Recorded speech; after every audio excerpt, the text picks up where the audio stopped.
எனக்கென வந்த தேவதையே சரிபாதி நீ அல்லவா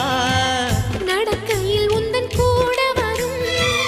நிழல் போலே நான் அல்லவா